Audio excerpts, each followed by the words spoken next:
नमस्कार। मेरे प्रिय दर्शकों, ऋषि ज्योतिष में आपका स्वागत है। दर्शकों, जैसा कि आप जानते हो कि ऋषि ज्योतिष समय समय पर आपका मार्गदर्शन करता रहा है।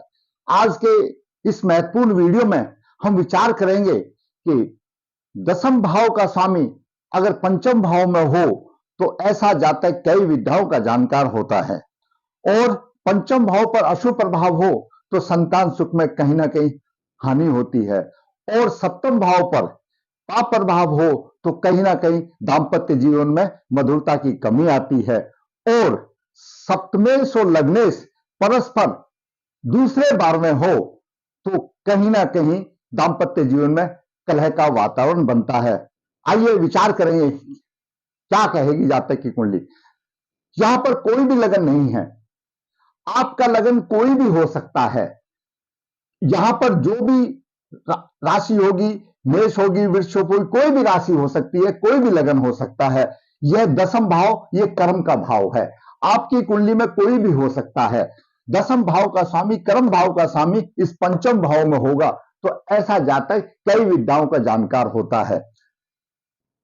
यह सप्तम भाव है। सप्तम भाव दसम से दसम कर्म भाव भी है और आमतौर पर जीवन साथी का भाव है। सप्तम भाव पर पाप प्रभाव जीवन साथी में मधुरता की कमी लाता है। लग्नेश और सप्तमेश, कोई भी लगन हो या कोई भी सप्तमेश हो, दोनों एक दूसरे से परस्पर बार में होंगे। चाहे सप्तमेश यहां हो, लग्नेश यहां हो, या सप्तमेश यहां हो, सप्तमेश यहां हो तो लग्नेश यहां हो, यानी एक दूसरे के भाव में, एक दूसरे से आगे पीछे भाव में होंगे तो दाम्पत्य कलह में झगड़ा का साथ बनता है। आइए विचार करते हैं जो संबंधित कुंडली। इसके उदाहरण में पुरुष जातक का जन्म 17 नवंबर 1991, शुक्ल पक्ष 10, नक्षत्र पूर्व भाद्रपदा, चरण 3, रविवार प्रातः 5:45 पर हुआ। जन्म के समय पर तुला लगन हुआ। तुला लगन के 16 डिग्री अंश है। मंगल वहीं पर 27 डिग्री लेकर के विराजमान है। द्वितीय भाव में सूर्य 0023 डिग्री मृत अवस्था में है। वृश्चिक राशि द्वितीय भाव में है। बुध 22 डिग्री लेकर के विराजमान है। तृतीय भाव में धनु राशि में राहु 18 डिग्री लेकर के विराजमान है। वहीं पर पंचम भाव में चंद्रमा कुंभ राशि में 27 डिग्री लेकर के विराजमान है, और चतुर्थ भाव में शनि मकर राशि में 7 डिग्री लेकर के 56 मिनट विराजमान है। शनि उत्तराषाढ़ा नक्षत्र में है, सूर्य के नक्षत्र में शनि केंद्र में है और मकर राशि में है। यहां पर शनि एक विशिष्ट योग बना रहा है जो कि पंच महापुरुष योगों में से एक महापुरुष योग है, जिसको शशक योग कहते हैं। परंतु शनि उत्तराषाढ़ा नक्षत्र में, इस नक्षत्र का स्वामी सूर्य स्थिति ठीक नहीं है। फल तो देगा लेकिन इतने अच्छे विशिष्ट योग के फल नहीं मिलेंगे। नवम भाव में केतु 18 डिग्री लेकर 36 मिनट विराजमान है, तो वहीं पर एकादश भाव में गुरु सिंह राशि में 17 डिग्री 58 मिनट लेकर के विराजमान है। गुरु की मूल त्रिकोण राशि तृतीय भाव में धनु है, जिसमें राहु है। गुरु राहु अधिष्ट राशि का स्वामी है, तो गुरु भी राहु जैसे पाप ग्रह का फल देने का होता है। ऐसा ज्योतिष शास्त्र कहता है कि जो भी ग्रह, जिस ग्रह की राशि में राहु होगा वह राहु जैसे फल देगा। द्वादश भाव में शुक्र कन्या राशि में नीच राशि का माना जाता है, 14 डिग्री लेकर 30 अंश है। दर्शकों, तुला लगन के स्वामी शुक्र है और अपने आप में सौंदर्य का प्रतीक है। ऐसे जातकों का, चाहे कन्या हो या पुरुष हो, उनका सुगठित शरीर होता है। वो दूसरे की मन की था जानने में प्रबल होते हैं और अपनी था नहीं देते। उनका तुरंत लेने की क्षमता बहुत ही विशेषता रहती है। किसी भी परिस्थिति में वो अपने आप को ढालने में ढल जाते हैं। लगन द्वादश भाव में है, ज्योतिष के अभी लगन दोष या पितृदोष माना जाता है, परंतु शुक्र भोग विलास का कारक है।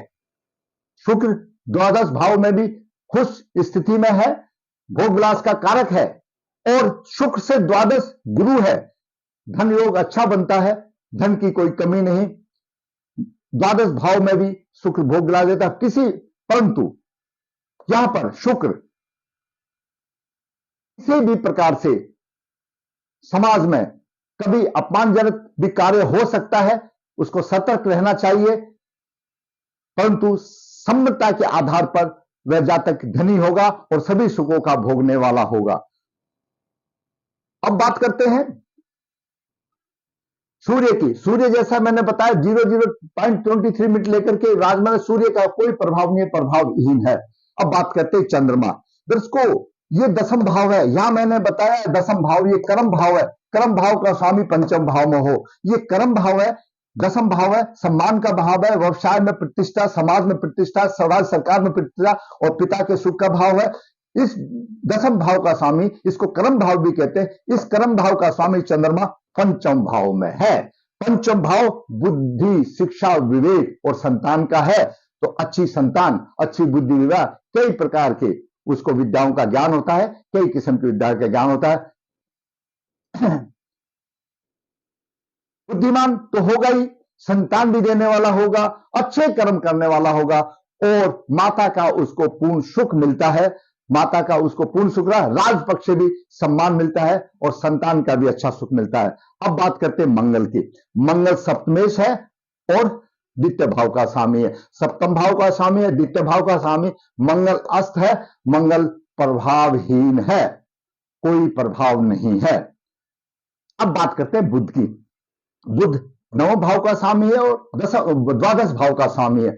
बुध की मूल त्रिकोण राशि द्वादश भाव में है, तो वह अपनी मूल त्रिकोण राशि के फल अधिक देगा। और द्वादश भाव का स्वामी धन भाव में है, कुटुंब भाव में है, वाणी के भाव में है। ऐसा जातक एक पैसा भी खर्च करेगा तो उसको 3 बार सोचेगा, मैं खर्च करूं या ना करूं। 1 रुपया बचाने के लिए 99 पैसे भी खर्च सकता है, परंतु फिर भी धीरे धीरे खर्च हो जाता है। और ऐसे जातक की वाणी में थोड़ी सी मिठास कम होती है, जिससे कि उसके मित्र भाव भी कोई खास उसके साथ मित्रता नहीं रखते। कुटुंब में भी ऐसे जातक को थोड़ा सा परिवार में भी कम ही सम्मान मिलता है। ऐसा जातक पूरे दिन भर पूरे जीवन में धन की चिंता में ही डूबा रहता है। ऐसे जातक को धन की चिंता बहुत अधिक होती है। अब बात करते हैं गुरु की। दर्शकों, गुरु तृतीय भाव का स्वामी और छठे भाव का स्वामी है और तुला लगन के लिए अकारक गुरु है। गुरु राहु अधिष्ट राशि का स्वामी है। राहु से 9 पंचम योग बना रहा है। पाप ग्रह से शुभ ग्रह पीड़ित हो जाता है। पंचम दृष्टि से तृतीय भाव को देख रहा है, पराक्रमी होगा। सप्तम दृष्टि से पंचम भाव को देखा, त्रुटिपूर्ण प्रभाव देगा, क्योंकि राहु अधिष्ट राशि का स्वामी है और गुरु षष्ठेश भी है। ये दूसरों की सेवा करने वाला तो होगा, परंतु संतान सुख में दिक्कत की बात है, क्योंकि राहु अधिष्ट राशि का स्वामी रावि के गुण भी है और ऑलरेडी उसमें छठे भाव के स्वामी के भी गुण है। तो संतान सुख में दिक्कत होगी, संतान सुख में दिक्कत आएगी। और गुरु नवम दृष्टि से यहां पर सप्तम भाव को देख रहा है, तो दाम्पत्य जीवन में भी मधुरता में कहीं ना कहीं कमी का कारण बनेगा।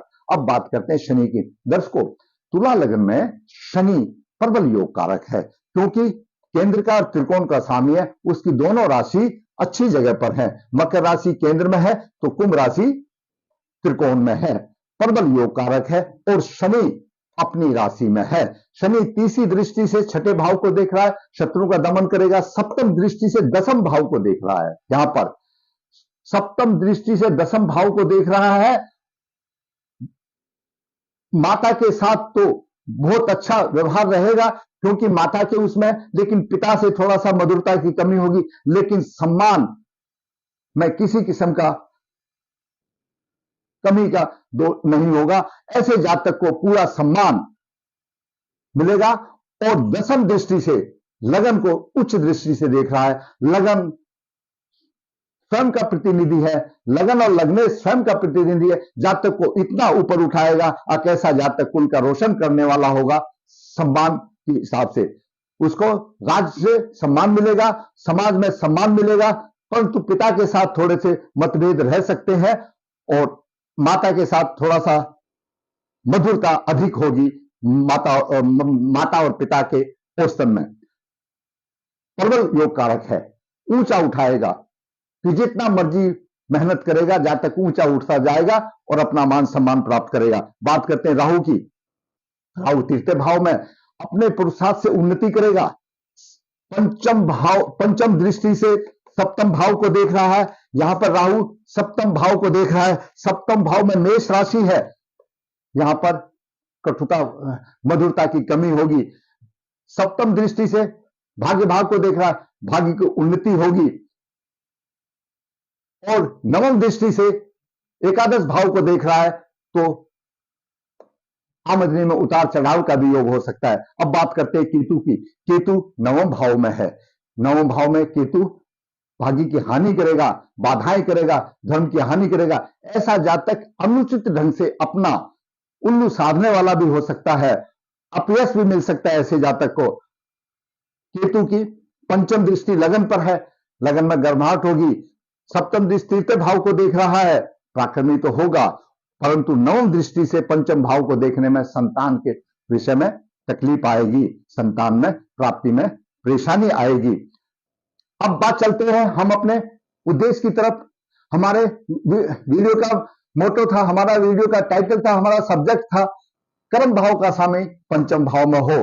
कर्म भाव का स्वामी पंचम भाव में है, ऐसा जातक सभी विद्याओं का ज्ञानकार होगा, बुद्धिमान होगा। सप्तम भाव पीड़ित है। सप्तम भाव पर राहु का प्रभाव है, मंगल अस्त्र है, और शनि का भी केंद्रीय प्रभाव है। केंद्रीय प्रभाव शनि का भी है, वो 75% होता है। और गुरु का भी नवम दृष्टि से कुछ ना कुछ त्रुटिपूर्ण प्रभाव है। तो सप्तम भाव पीड़ित है और मंगल अस्त है, तो कहीं ना कहीं दांपत्य जीवन में कुटता की बात बनेगी। अब लग्नेश और सप्तमेश परस्पर एक दूसरे से द्वितीय भाव के हो, यानी साथ वाले भाव में हो। कहीं भी सप्तमेश हो सकता है, लग्नेश होता है, सप्तमेश और लग्नेश होता है। जातक की कुंडली में सप्तमेश मंगल लगन में है और लग्नेश शुक्र द्वादश भाव में, ये एक दूसरे से द्वितीय द्वादश है, एक दूसरे से आगे पीछे हैं। ऐसी स्थिति होने में कलह का वातावरण बनेगा। कोई भी हो, पुरुष हो या कन्या हो, जिसका सप्तमेश लग्नेश द्वितीय द्वादश हो, दूसरे बार में हो, कलह का वातावरण बनता है। लेकिन गुण मिलान में अगर इनकी मैत्री अच्छी हो जाती है, मैत्री अच्छी प्रबल होती है, तो वह दोष अपने आप में कट जाता है। दर्शकों, गुरु पूर्व फाल्गुनी नक्षत्र में है, क्योंकि षष्ठेश है, रोग देने वाला है। पूर्व फाल्गुनी नक्षत्र के स्वामी शुक्र हैं, तो शुक्र पीड़ित है, नेत्र रोग देगा, पसलियों में रोग देगा, बीपी, और स्त्री को, जातक की पत्नी को गर्भपात हो सकते हैं, संतान के सुख में कहीं ना कहीं प्रॉब्लम वाली बात देगा। अब एक और जातक की कुंडली में जो खास विशेष बात है वो भी मैं आपको बता दूं। नवम भाव पर राहु का भारी प्रभाव है और कालपुरुष की कुंडली में नवम भाव का स्वामी गुरु है, तो राहु का नवम भाव पर प्रभाव है और गुरु भी पर भी राहु का प्रभाव है। ऐसे जातक विजातीय दूसरी जाति में विवाह करने के योग बनते हैं। ऐसे ही कुछ हुआ और जातक ने अंतरजातीय विवाह किया। दर्शकों, मैंने आज आपको इस कुंडली में दसम भाव का स्वामी पंचम में हो, बुद्धिमान होगा। सप्तम भाव में पाप करे तो दाम्पत्य जीवन में मधुरता की कमी होगी। सप्तमेश लग्नेश परस्पर दूसरे बार में हो तो कलह का वातावरण बनेगा। और पंचम भाव पर पाप प्रभाव हो तो संतान की सुख में दिक्कत आती है। और सुख से गुरु अगर द्वादश है तो अच्छा धनी योग बनता है। अब बात करते हैं 1 मिनट नमाज के लिए। क्यों नमाज के बिना एक कुंडली अधूरी है? जो हमको जन्म कुंडली में नहीं मिलता तो हमको नमाज देख लेना चाहिए। यहां पर शुक्र नीच का है, यहां पर शुक्र अपनी राशि में है, तो शुक्र का नीचत्व भंग हो गया। परंतु नवाज का लग्न शनि केतु के साथ है और राहु की दृष्टि है, गुरु भी पीड़ित है। कहीं ना कहीं नवाज में भी ये कुंडली ऐसी बताती है कि जातक को स्त्री के सुख में, दाम्पत्य जीवन में मधुरता की कमी आती है। दूसरा हमने बताया था संतान के सुख में कमी। संतान सुख की कमी के लिए लगन कुंडली के बाद सप्तमास कुंडली को देखना चाहिए। सप्तमास कुंडली का हम विवेचन करते हैं तो सप्तमास का लग्नेश शनि अष्टम भाव में है और राहु से पीड़ित है और अशुभ गुरु की दृष्टि है। तो सप्तमास कुंडली में भी ऐसा देखने को मिलता है अगर जातक को संतान सुख के विषय में कुछ ना कुछ हानि का योग बनता है। दर्शकों, नवाज कुंडली में राहु भी शुक्र के ऊपर प्रभाव दे रहा है।